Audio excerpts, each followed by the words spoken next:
ખાસ કરીને આજના વિડીયો આપણે વાવાઝોડું અને વરસાદ વિશેની ખૂબ અગત્યની માહિતી આપવાની છે, કેમ કે છેલ્લા ઘણા દિવસથી અરબ સાગરની અંદર એક વરસાદી સિસ્ટમ સક્રિય થઈ હતી, જે ગોવાથી દક્ષિણ પશ્ચિમમાં કેરળથી ઉત્તર પશ્ચિમની અંદર જે સિસ્ટમ હતી એ ધીમે ધીમે ઉત્તર તરફ આગળ ચાલતી હતી. એમાં ઘણા સમયથી આપણે એક અનુમાન લગાવી રહ્યા હતા કે આ સિસ્ટમ છે એ મજબૂત બનીને જો પશ્ચિમ દિશા તરફ થોડી પણ આગળ જાય છે, એટલે કે દરિયાની અંદર જાય છે, તો દરિયાનું તાપમાન ઊંચું છે, સાથે બીજા પણ અન્ય પરિબળો છે એ સક્રિય છે, જેને કારણે વાવાઝોડું બની શકે.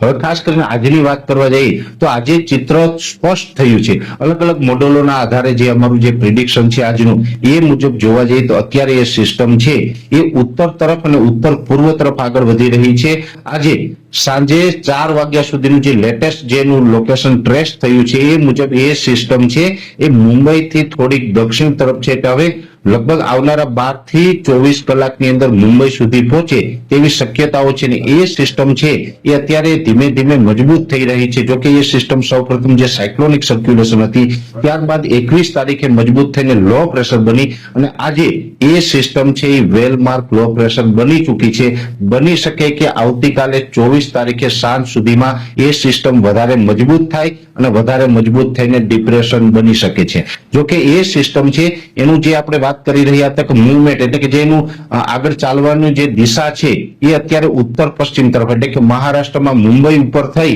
અને ઈશાનના ખૂણા તરફ આગળ વધે તેવી શક્યતાઓ પ્રબળ છે. એટલે એટલું કહી શકાય કે આ સિસ્ટમ છે હવે દરિયા તરફ નથી જવાની, એવું અલગ અલગ મોડેલો બતાવી રહી છે. દરિયા તરફ નથી જવાની એટલે વાવાઝોડાનો ખતરો પણ આપણે હવે ટળી ગયો છે એવું માની શકાય. હવે અત્યારે આજનું જે અમારું પ્રિડિક્શન છે ત્યાં સુધી ચોક્કસ એટલું માની શકાય કે 90% સુધી શક્યતા એવી છે કે હવે આ સિસ્ટમ વાવાઝોડું નહીં બને. અને આપણે ગઈકાલે પણ આ એક્સ્ટ્રા વિડીયોની અંદર જે વાત કરી હતી એની અંદર એ જ વસ્તુ જણાવી હતી કે 24 કલાકની અંદર ચિત્ર સ્પષ્ટ થઈ જશે કે સિસ્ટમ વાવાઝોડું બનશે કે નહીં. કેમ કે આ સિસ્ટમ છે એ દરિયાકાંઠાથી ખૂબ નજીક હતી. જો આ સિસ્ટમ છે દરિયામાં થોડીક વધારે અંદર હોત, ડીપ સીમાં હોત, તો એને પૂરો સ્પેસ મળે, એના આઉટર ક્લાઉડ છે એ પણ સંપૂર્ણ દરિયામાં રહે અને ત્યાં વાવાઝોડું બની ગયું હતું. ખાસ કરીને આવડી મજબૂત સિસ્ટમ જ્યારે બનતી હોય અને ડીપ સીમાં હોય ત્યારે અમે એડવાન્સમાં જ કહી દેતા હોય કે આ સિસ્ટમ છે વાવાઝોડું બનવાનું છે.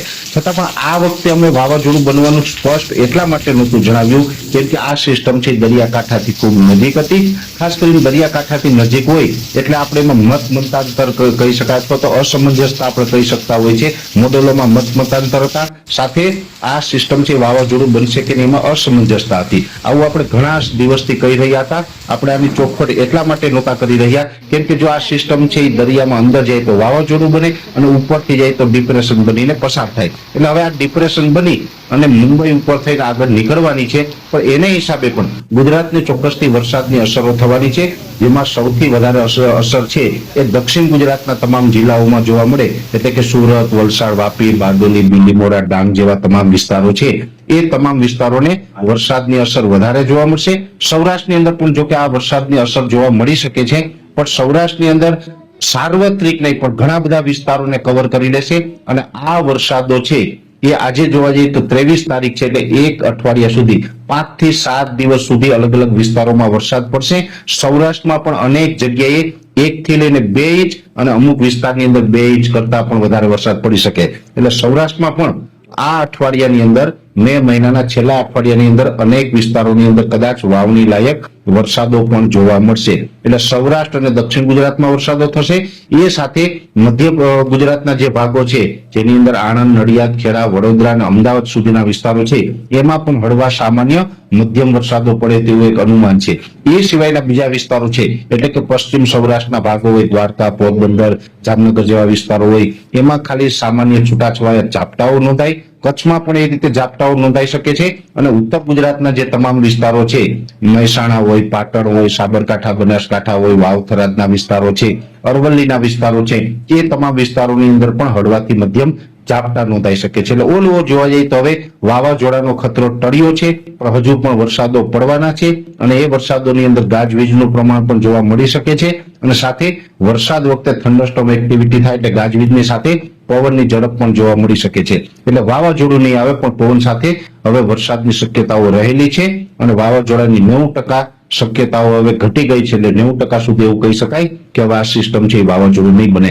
વાવાઝોડું નથી બનવાનું એ એક મોટા અને સારા સમાચાર આપણા માટે ગણી શકાય, પણ ચોક્કસથી હજી વરસાદો છે એ નોંધાશે.